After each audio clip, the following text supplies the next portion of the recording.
आज हम बॉलीवुड के उस ही मैन की कहानी के पन्ने पलटेंगे जिसे जिसे सब जानते हैं। लेकिन हमारी कोशिश उन पन्नों के बीच छिपी बातों को समझने की है।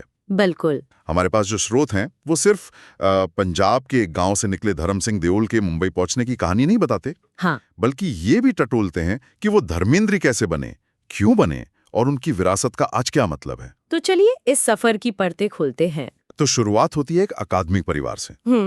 पिता स्कूल के हेडमास्टर हैं और बेटा फिल्में देखकर एक्टर बनने के ख्वाब देख रहा है। ये बात जितनी आज आम लगती है, सूत्रों के मुताबिक 1950 के दशक में उतनी अजीब थी। बिल्कुल। दिलचस्प बात यह है कि ये सिर्फ एक सपने की बात नहीं थी, ये एक तरह की कह सकते हैं बगावत थी। बगावत? हाँ, उस दौर में एक सम्मानित पढ़े लिखे परिवार के लड़के का फिल्मों में जाना अच्छा नहीं माना जाता था। सही है। तो उनका मुंबई आना सिर्फ एक करियर की तलाश नहीं, बल्कि एक सामाजिक दायरे को तोड़ने जैसा था। और शायद यही हिम्मत बाद में उनके किरदारों में भी झलकी। और मुंबई का सफर आसान नहीं था, जैसा कि हम जानते हैं। स्टेशन पर रातें गुजारना, गैरेज में रहना। लेकिन फिर एक बड़ा मोड़ आता है, 1958 का film fair new talent Hunt. हाँ। मुझे हमेशा ये जानने में दिलचस्पी रही है कि ये टैलेंट हंट उस जमाने में कितना मायने रखता था। क्या ये वाकई टैलेंट की पहचान थी या बस सही वक्त पर सही जगह होने की बात थी? ये बहुत जरूरी सवाल है। स्रोतों के मुताबिक ये टैलेंट हंट उस दौर में इंडस्ट्री का सबसे बड़ा और शायद इकलौता लोकतांत्रिक दरवाजा था। अच्छा। सोचिए, एक ऐसी इंडस्ट्री जहां कपूर और दूसरे फिल्मी परिवारों का दबदबा था, वहां फिल्म फेयर जैसी प्रतिष्ठित संस्था एक बाहरी लड़के को चुन रही है। ये जीत सिर्फ एक फिल्म कॉन्ट्रैक्ट नहीं थी, ये इंडस्ट्री की तरफ से एक तरह की मोहर थी कि हाँ, इस लड़के में दम है। इसने उन्हें एक पहचान दी, एक शुरुआती लेजिटिमेसी दी, जो बिना किसी गॉडफादर के मिलना लगभग नामुमकिन था। और इसी जीत के बाद उन्हें मिली दिल भी तेरा हम भी तेरे। हाँ। लेकिन जो बात मुझे हैरान करती है वो ये है कि शुरुआती फिल्मों में वो एक्शन हीरो बिल्कुल नहीं थे। बिल्कुल नहीं थे।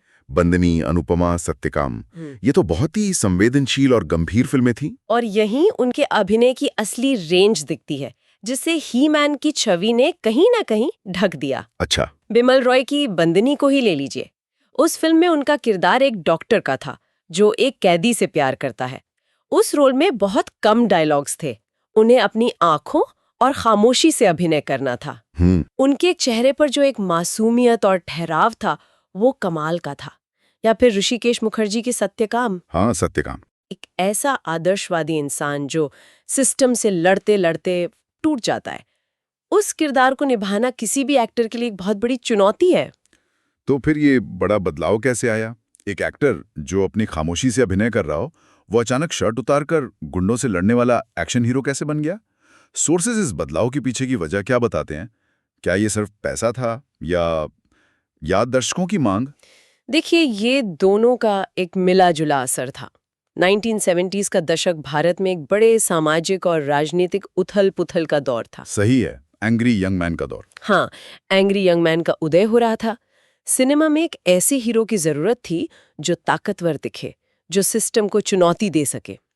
धर्मेंद्र ने उस जरूरत को एक अलग अंदाज में पूरा किया। फूल और पत्थर से? हाँ, फूल और पत्थर से इसकी शुरुआत हुई और फिर ये सिलसिला चल पड़ा।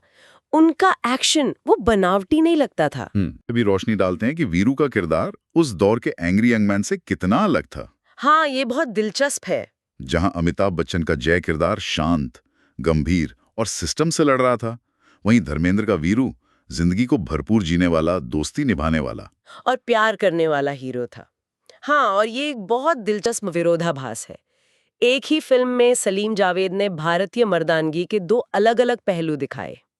एक तरफ शहरी, गुस्से वाला नायक और दूसरी तरफ गांव का मस्तमौला दिलदार नायक। सही है। धर्मेंद्र ने वीरू के किरदार में जो शरारत, जो चार्म और जो इमोशन भरा, वो बेमिसाल था।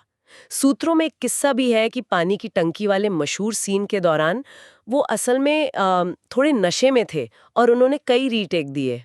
अच्छा। हाँ, ये दिखाता है कि वो किरदार में किस हद तक डूब जाते थे, भले ही तरीका थोड़ा अलग हो। लेकिन ये भी एक अजीब बात है, जहां एक तरफ शोले जैसी फिल्में उन्हें स्टारडम की शिखर पर ले जा रही थीं, वहीं दूसरी तरफ सोर्सेस के मुताबिक ऋषिकेश मुखर्जी जैसे निर्देशक, जिन्होंने उनके साथ सत्यकाम और चुपके चुपके बनाई, हाँ, वो इस बदलाव से बहुत खुश नहीं थे। बिल्कुल नहीं। उन्हें लगता था कि बॉलीवुड अपने सबसे स्वाभाविक और बेहतरीन अभिनेताओं में से एक को एक्शन के एक आयामी खांचे में डालकर खो रहा है। एक इंटरव्यू में उन्होंने कहा भी था कि मैंने धर्म को एक एक्टर के तौर पर देखा था, स्टार के तौर पर नहीं। ये दिखाता है कि एक कलाकार के अंदर हमेशा एक संघर्ष चलता है, कला और कॉमर्स का। हाँ, कलात्मक संतुष्टि और व्यावसायिक सफलता के बीच। धर्मेंद्र ने शायद व्यावसायिक सफलता का रास्ता चुना और वो उसमें कामयाब भी रहे। तो एक तरफ उनका करियर आसमान छू रहा था, वो बॉलीवुड के ही मैन बन चुके थे। बिल्कुल।